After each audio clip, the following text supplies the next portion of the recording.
Welcome to the Michael Welch Podcast. Today we're going to hit on a little bit of college basketball. Of course, it's very, very fluid right now. The college transfer portal is throwing a lot of wrenches in how to assess rosters and how things are coming together, and projections a little bit.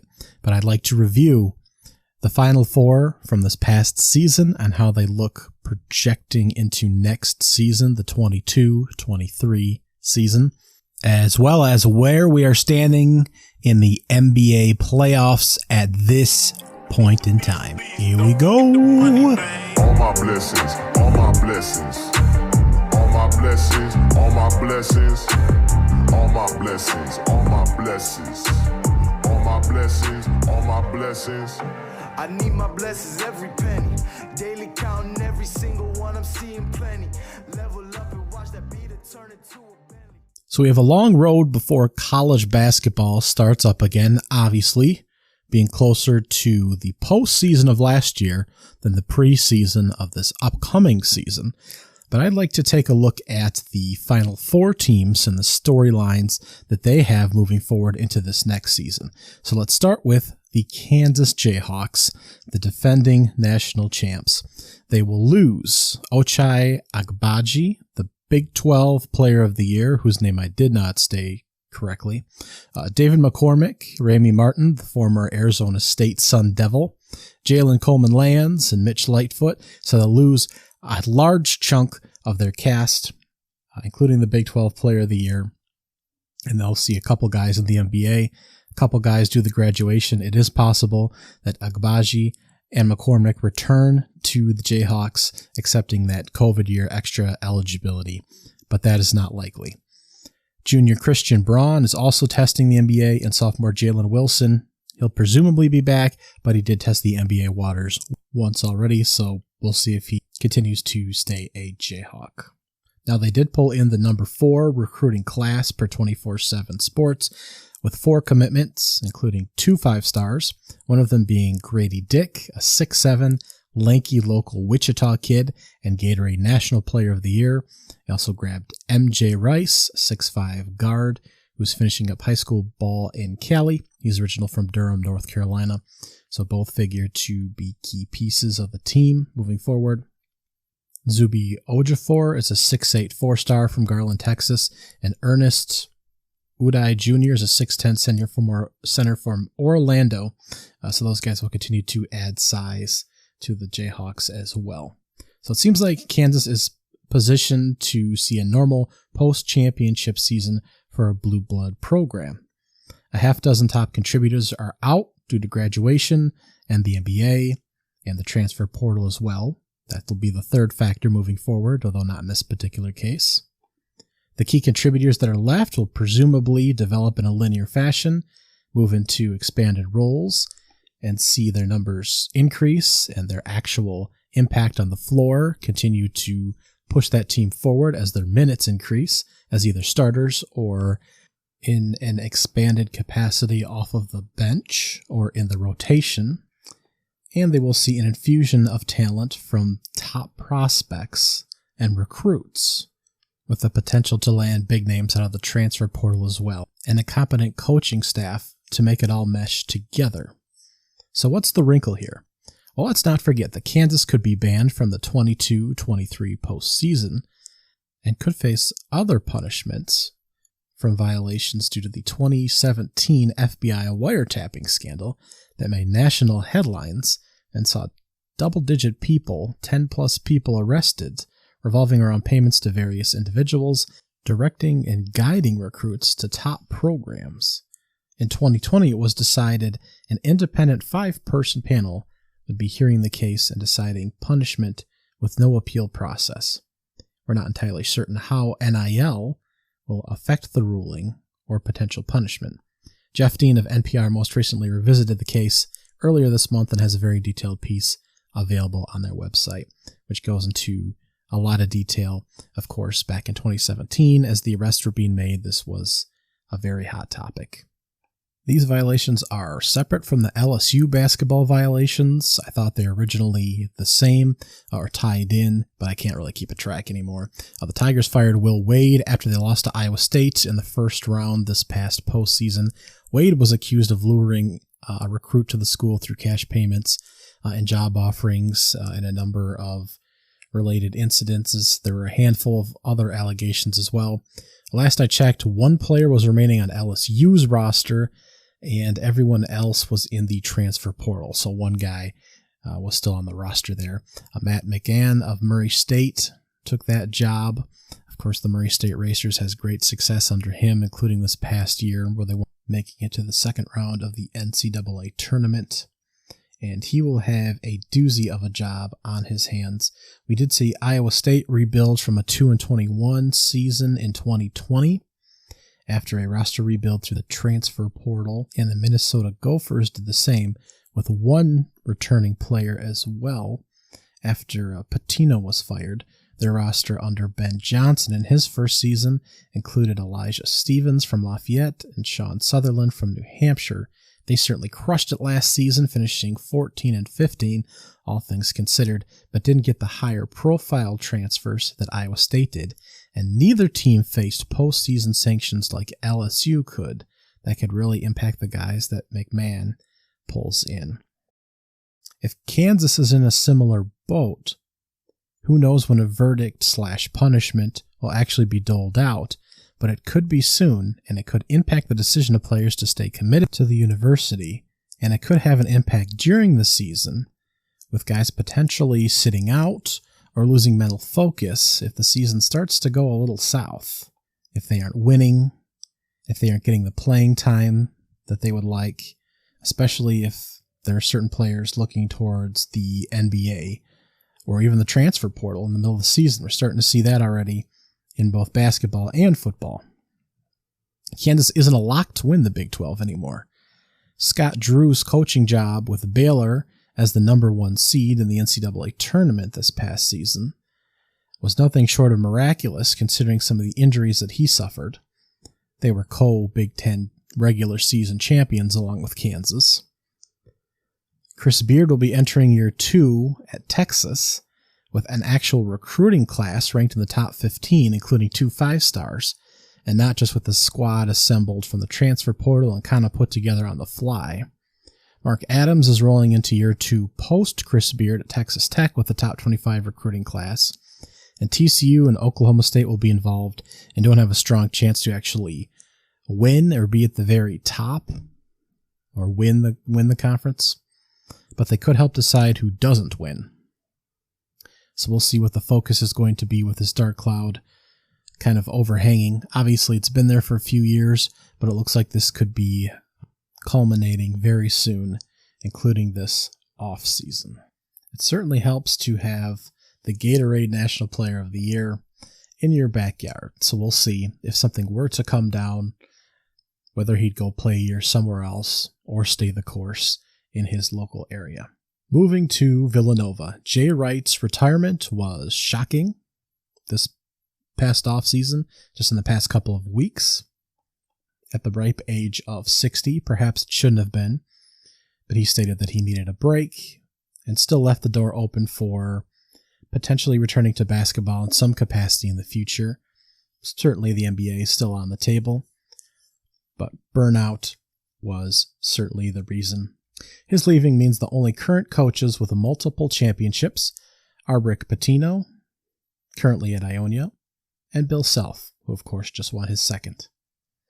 Assistant Kyle Neptune, at 37 years old, steps in the head spot after 9 seasons on the bench as an assistant, and last season, his first year as a head coach at Fordham, he returns to the fold here at Villanova. He was 16-16 last season at Fordham.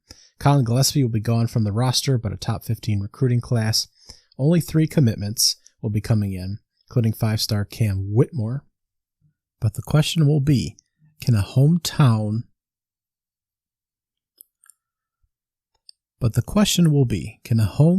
young guy step up to the bench and fill Jay Wright's place enough to stay ahead of the competition on his heels in a competitive Big East? Part of Wright's winning was attributed to his coaching. It is a league with Xavier, Providence, a Creighton team led by a handful of super freshmen, now sophomores. So will the Wildcats fall back to the middle of the pack, or they continue to stay one step ahead? Villanova has 30-plus win seasons in 5 of the past 8 years, and has AP top 10 finishes in 7 of the last 9. Duke's year really ended with a thud, losing at home in Coach K's final game to the North Carolina Tar Heels in devastating fashion, and then turning around and doing it again in the Final Four after a stellar run through the tournament. But the program is in good hands now, with John Shire taking the wheel just a decade after he was playing basketball under Mike Krzyzewski. At only 34 years old, he is the new head coach of the Duke Blue Devils. The roster turns over a handful of guys headed straight to the NBA, but it has the number 1 recruiting class and is bringing in 4 5-star players and 4 guys listed 6'8" or taller. If the ACC struggles again from a performance standpoint, Duke should have the talent to be at the very top again, and just might have the players to engulf the competition with its giant oak tree-like lineup that Shire will be able to field. So this will be an exciting team to watch that I think will perform very well on the court with all its young talent. On the other side, the North Carolina Tar Heels, and it will be very different to see 2 completely different head coaches on the sidelines for these rivalry games, although we have been preparing for it for a while. Of course, Roy Williams suddenly retiring prior to the 2021 season. But Hubert Davis survived a bumpy first half to his debut season as head coach, and the Tar Heels made a run to the national championship game. And to everyone's surprise, quite a few guys are coming back. 4 starters are back. Caleb Love, R.J. Davis, Leaky Black, Armando Bacot, the ACC Player of the Year, who averaged 16 points and 13 boards. He was also number 2 on the ACC tournament list for most rebounds in the tournament, placed second on that list. The only player that won't be coming back is Brady Manick, having played something like 20 years at Oklahoma, then transferring over to the Tar Heels and playing out his extra COVID year. Hard to keep track with all the rules now. He was originally a freshman at Oklahoma back in 2017, though, with Trae Young, so that's how long that he has been around. But 4 guys back for the North Carolina Tar Heels on a team that made a run to the national championship and had an opportunity at the end to extend the game. The Tar Heels will also be welcoming in 3 commits, all 4 stars, that effectively gave them a top 15 recruiting class as well. So I'd say stock up on North Carolina and Duke, or net neutral for Duke, really, who's always in the hunt. Those 2 teams look to be battling out for the ACC heading into next season at this point. I'd say stock down a little bit on Villanova, who you're hoping can maintain its position there in the Big East if you're a Wildcat. And stock down on Kansas, whose stranglehold on the Big 12 is continuing to be disrupted a little bit by Texas and Baylor, presumably heading into next season. And with the looming sanction, it certainly looks like something is going to come down to impact that program.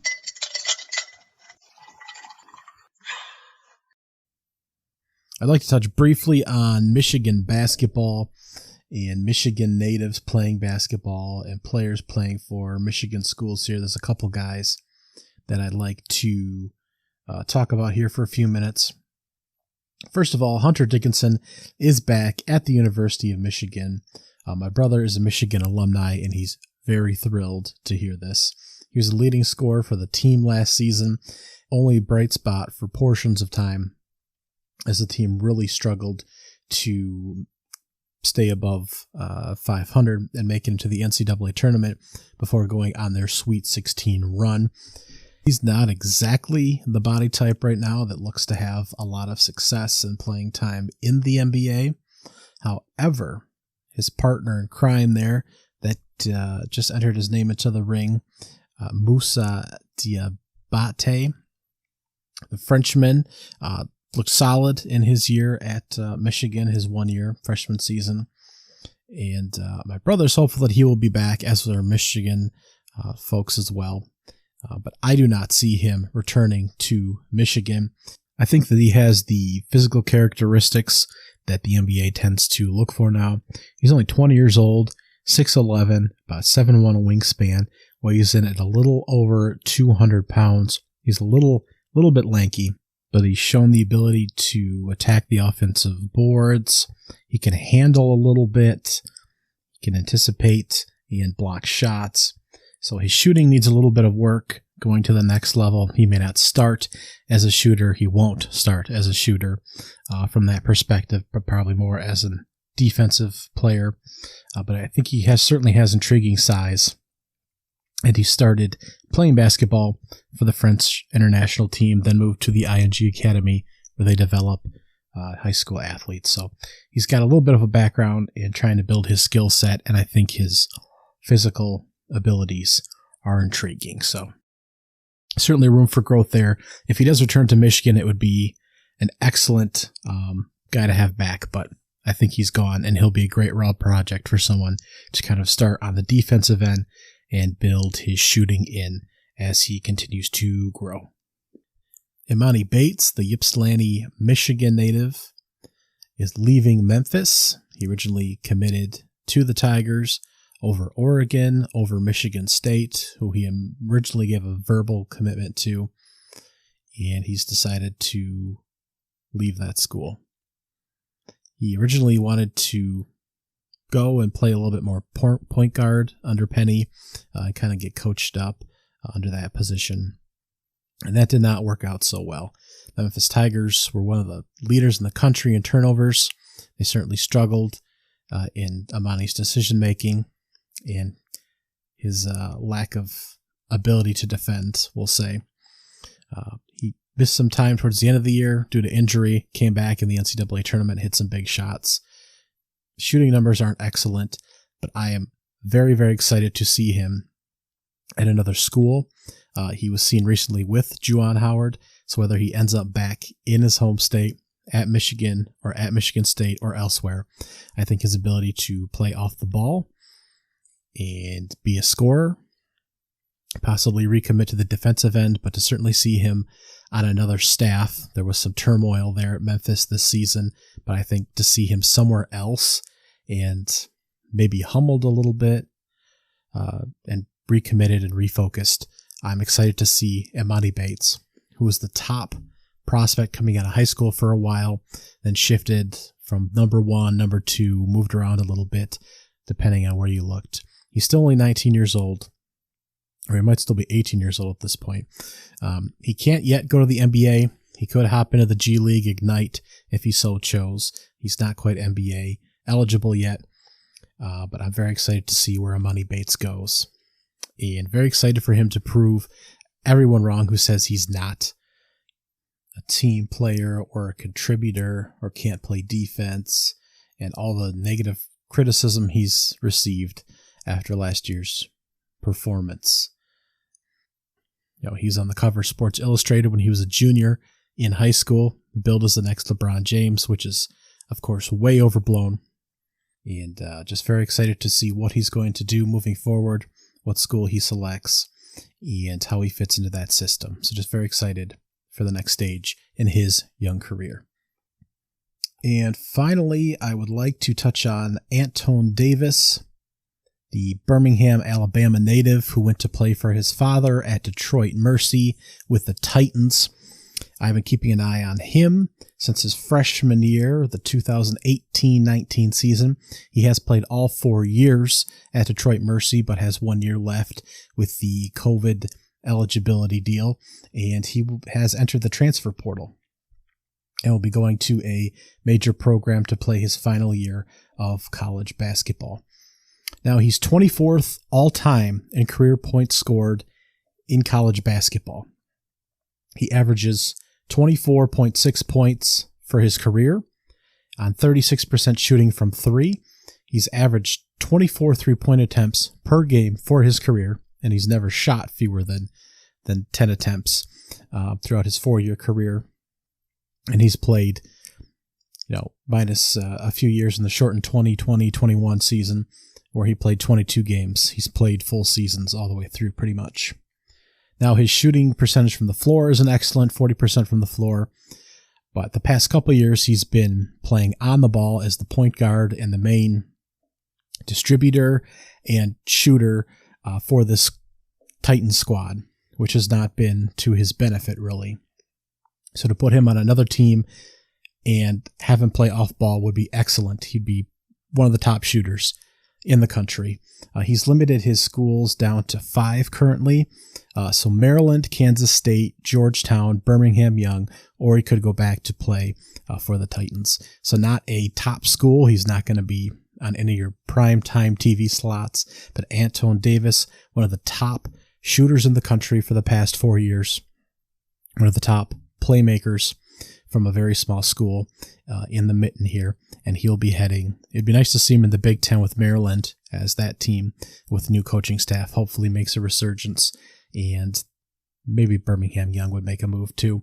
But hopefully he'll get a little more attention as well, as he's been one of the best, most underrated players in college basketball for the past several seasons.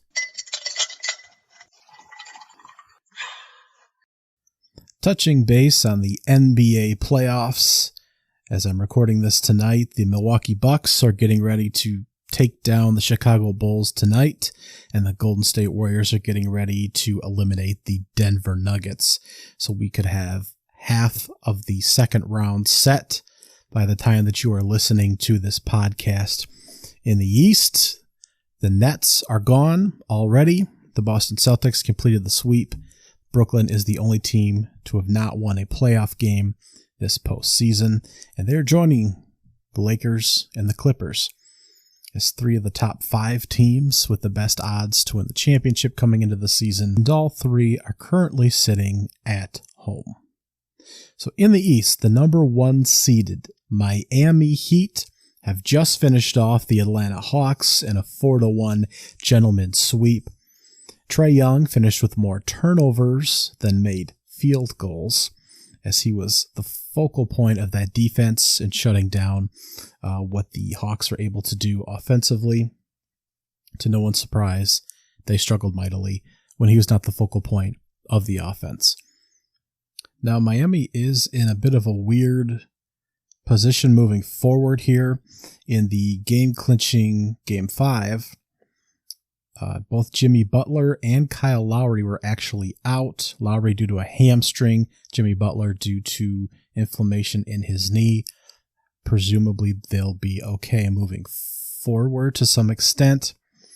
Victor Oladipo, who has been out, did play for an extended amount of time, but there's rumor that he had not got into the series earlier because he had conflict with Jimmy Butler, which is not uncommon, of course, for that. Which is not uncommon, of course, for Jimmy Butler to have conflict with somebody. But for Victor to come back and play very confidently in Game 5 and to drop 23 points on 8 of 16 shooting in 36 minutes played, including 3 of 6 from 3, 8 of 16 from the field altogether, and to play very confidently and to help the team clinch the series in a 97-94 win reflects very positively moving forward. Now, Jimmy Butler on the bench looking on with Lowry, so we'll see if any drama unfolds there or if those injuries catch up to Miami. It's entirely possible that they don't quite catch up yet, as they'll be playing the winner of Toronto and the 76ers, of course. The 76ers had a 3-0 series lead, and they still hold a lead, but it's 3-2 now. Of course, Joel Embiid has a torn ligament in his thumb that he's waiting until the offseason to repair. But Toronto grabbed Game 4, 110-102. and a much improved performance for the Raptors. Then they absolutely embarrassed the 76ers 103-88 at Wells Fargo Center. And Game 6 shifts back Thursday night to Toronto with no Thibault, of course, because he's not fully vaccinated against COVID, so he will not be allowed into Canada. And there's just a lot of talk now.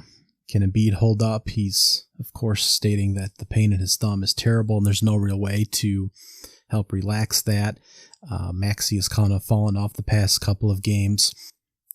Doc Rivers is now being asked questions by the press again about all his blown leads and closing out games. And if this goes to 7, his horrible record in closing out series, and how that's on the table. Harden played a horrible game in Game 5, so this is going to be a real gut check for the Sixers, even though they have to win one game in the Final Four to close out this series. But Toronto, Thursday night, I'm not sure the Raptors don't take out the 76ers and we go to 7 back at Wells Fargo Center. That would be a hell of a story, and all the pressure would be on Philadelphia. But presumably we get a Heat 76ers round 2 matchup with some banged up bodies all the way around. And in the bottom of the East, we will have the Boston Celtics, of course, who swept out the Brooklyn Nets thanks to a dominant defensive performance. And the Milwaukee Bucks, should they take care of business tonight against the Chicago Bulls. Chicago did grab one game against Milwaukee, but presumably this will be a 4-1 series. Caruso has been out with a concussion. His defense has been missed. And Milwaukee's kind of sleptwalked through this series. Chris Middleton has been greatly missed the past game.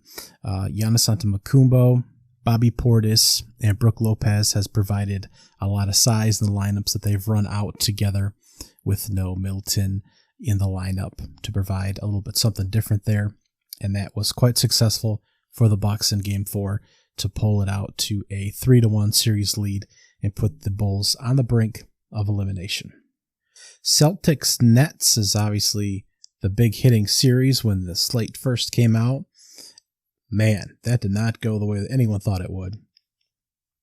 Game 3 saw Kevin Durant only take 11 field goal attempts, and he only hit 6 of them, finished with 16 points.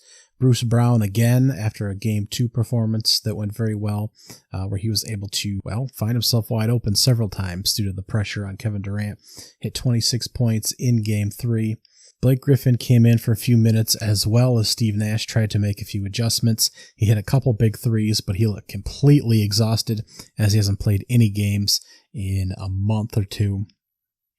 And if he'd had to take any physical contact on either side, he probably would have been right out of the game. So he just could not do much of anything but stand there and shoot 3-pointers. But 26 points for Bruce Brown in Game 2. Andre Drummond played 15 minutes.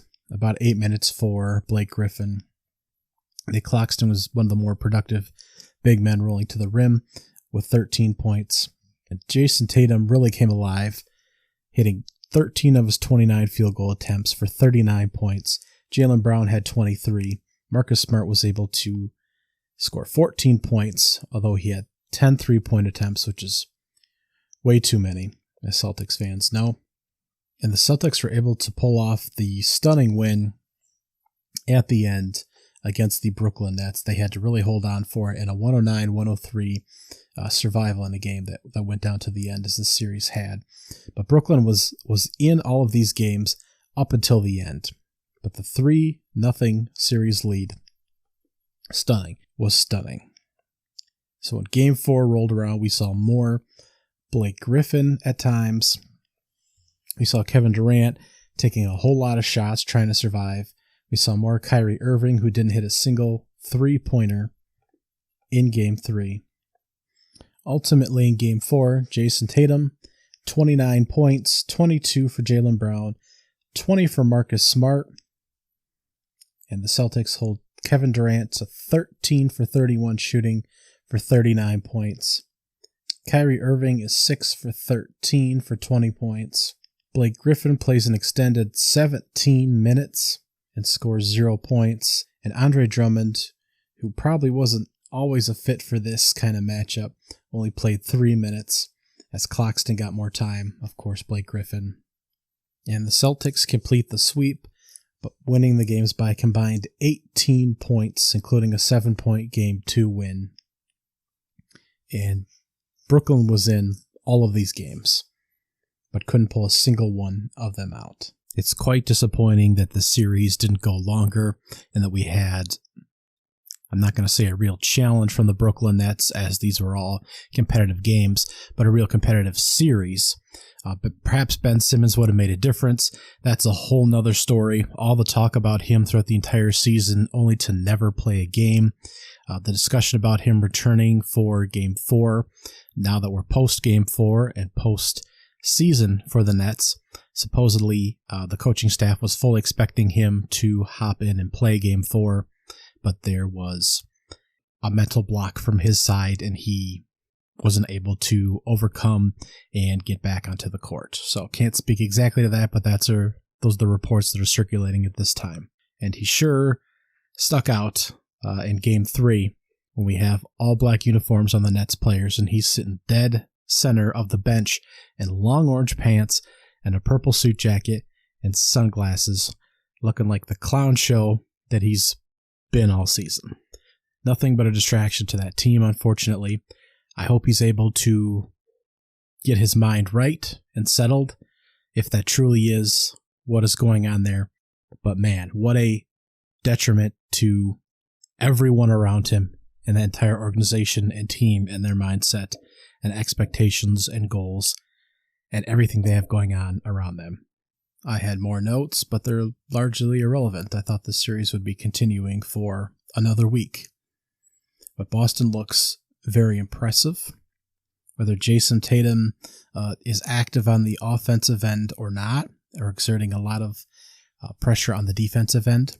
Robert Williams, a key piece, did come back in games 3 and 4 after his meniscus cleanup, and he looks perfectly fine.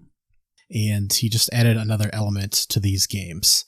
So I'm not sure that the Nets had any chance whether he played or not, or I should say if he didn't play, but him coming back, I think, certainly closed the door on that. He was a contributor the second he came off the bench partway through, I think, the first quarter in Game 4, and was just a presence in the paint and forced Brooklyn to kind of alter what they were doing in that area. So moving forward, they will again presumably be playing the Bucks. And with how they're struggling against Chicago, they're going to have a really difficult time against the Celtics. So this could be a shorter series as well with the way that Boston looks. So Celtics, man, they're looking like a finals team right now. Out in the West, we have the Phoenix Suns, who won a massive Game 5 to take a 3-2 series lead on the 8 New Orleans Pelicans. Devin Booker's hamstring injury is going to extend at least another week or so as he continues to nurse that. The Pelicans had tied the series at 2 games apiece. It certainly had folks wondering how this series would play out. Chris Paul had a 4-point game in Game 4 and a terrible shooting experience. DeAndre Ayton has been much more involved with the offense, but a massive Game 5 with Mikal Bridges on both sides of the ball, logging almost 47 minutes on the court, logging 31 points, 5 boards, 4 blocks, and shutting down both CJ McCollum and Brandon Ingram. McCollum shooting 7 for 22, Brandon Ingram 7 for 19 from the floor, and allowing Chris Paul to open up just a little bit. He was 8 for 18 for 22 points. Didn't hit a three-pointer. DeAndre Ayton, again, more involved, 8 for 13 from the field for 19 points. And he's got to get a few buckets to get the squad going, but it's really going to come down to Chris Paul probably to close this series out. But it's not quite over yet. We are in New Orleans, 7:30 Eastern Time on Thursday, April 28th, to continue that series. but that could be a closeout for Phoenix, as well as a closeout for the 76ers. And this next team, the Dallas Mavericks, over the Utah Jazz in a shocking revelation. Luka is back. He's now 1-1 against the Utah Jazz and has them in an elimination game in Utah. Game 4 saw an alley-oop from Gobert go down, and that pushed the Jazz to a 100-99 win over Dallas. That was Luka's first game back and first appearance in the series. He did rack up 30 points and 10 rebounds in his return on 11 of 21 shooting. He did rack up 30 points on his return on 11 of 21 shooting. Brunson still added 23 points on 7 of 18 shooting as well. And Maxi Kleber fouled out in only 18 minutes, so that really hurt what they were able to offer offensively, as he's been a great contributor in this series. Donovan Mitchell, another terrible shooting night, 7 of 21 for 23 points. And Clarkson actually led all scorers that night, 9 of 16 for 25 points. Game 5 went a whole nother direction as the Mavericks completely dominated the Jazz, holding them to 77 points and a 102-77 point win. Donovan Mitchell again finished 4 of 15 for only 9 points. Clarkson was 9 of 15 for 20 points. And Gobert had 17, but this was a miserable performance all the way around by the Utah Jazz. Somehow their worst of the series. The Dallas Mavericks saw 33 points from Luka on 11 of 22 shooting, 24 from Brunson, 13 from Finney-Smith. And the Mavericks now have 2 shots to take out the Utah Jazz in an embarrassing performance all the way around by the club.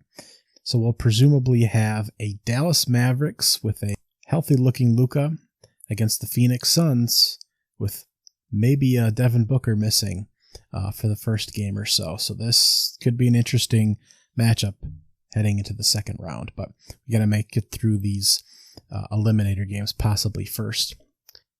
The Warriors fumbled away Game 4 against Denver. It just seemed to be a bit of a loss of focus. They had turnovers at untimely times, 15 of them, but the Nuggets had 20, so that's not necessarily an excuse.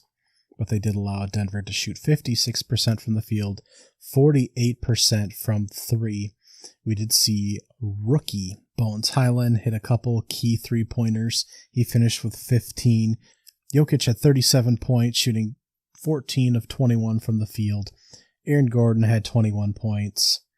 10 points for Cousins, who was really assertive when he was out there. And although they had fewer shot attempts than the Warriors, they simply knocked more of them down. But Steph Curry is penciled into the starting lineup for tonight and presumably will close out the series by the time you are listening to this podcast.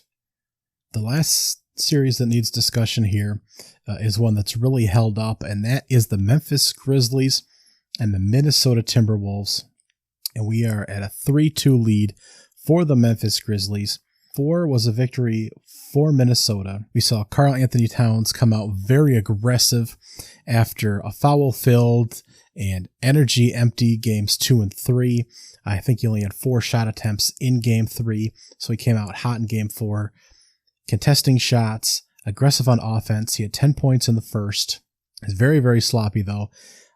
6 turnovers, I think he ended up with on the game. He had 4 turnovers in the first quarter, including a horrible fourth quarter turnover that kept the Grizzlies in the game. But it was Desmond Bane's heroics and 3-pointers that really kept the Grizzlies in the game throughout its entirety.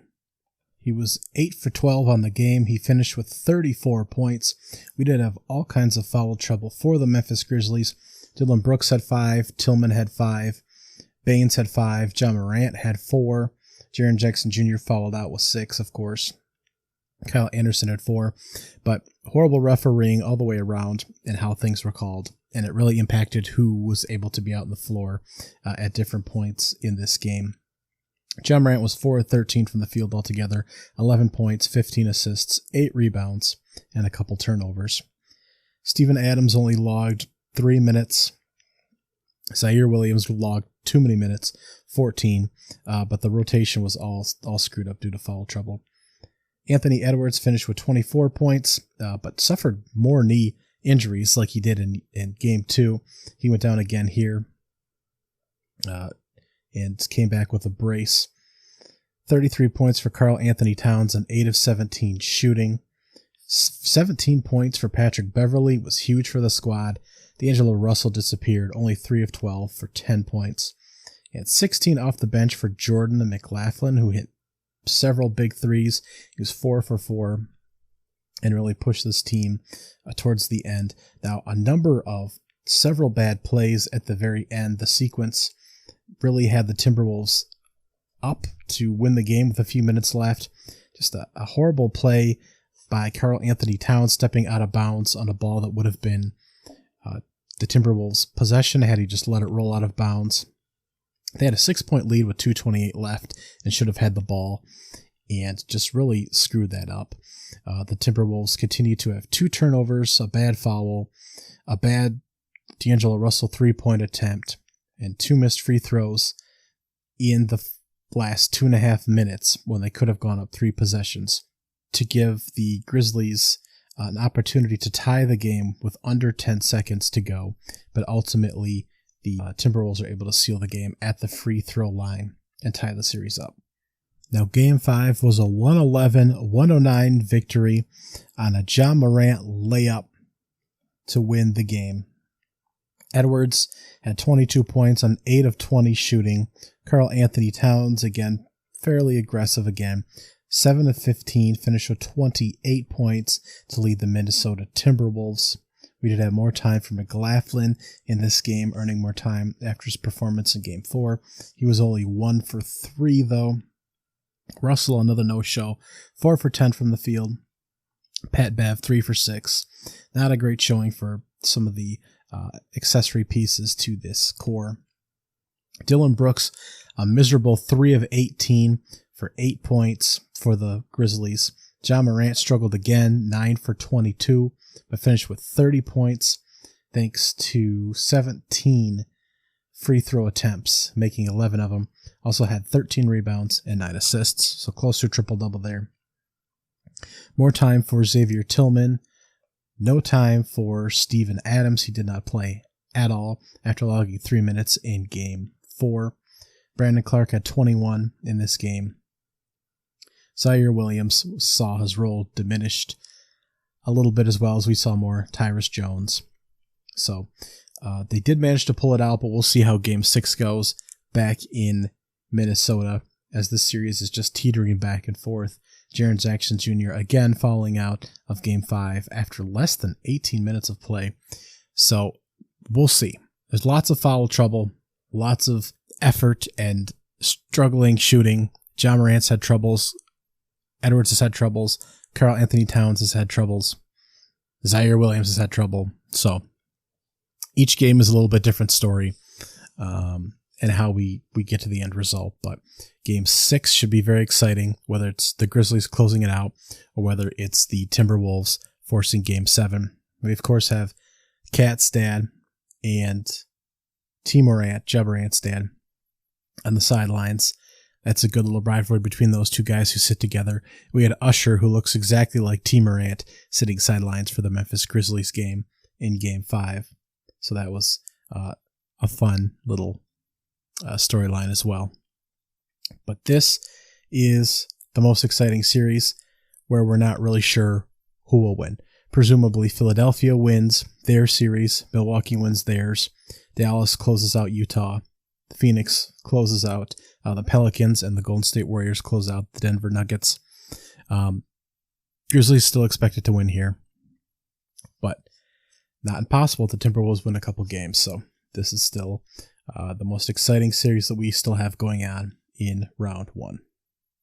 Don't forget, how could you? NFL Draft starts Thursday, the 28th. We'll see how many quarterbacks actually get drafted. None of them look particularly promising. We'll see how many teams dominate the first round, as several of them hold a lot of draft capital. And we'll see who the Jaguars, the Lions, some of those teams that really are struggling, the Eagles, some of those teams, we'll see who they draft with some of their top picks. So we'll review on the next Michael Welch podcast. All my blessings, all my blessings, all my blessings, all my blessings, all my blessings, all my blessings, all my blessings, all my blessings. I need my blessings every penny, daily counting every single one, I'm seeing plenty. Level up and watch that beat turn into a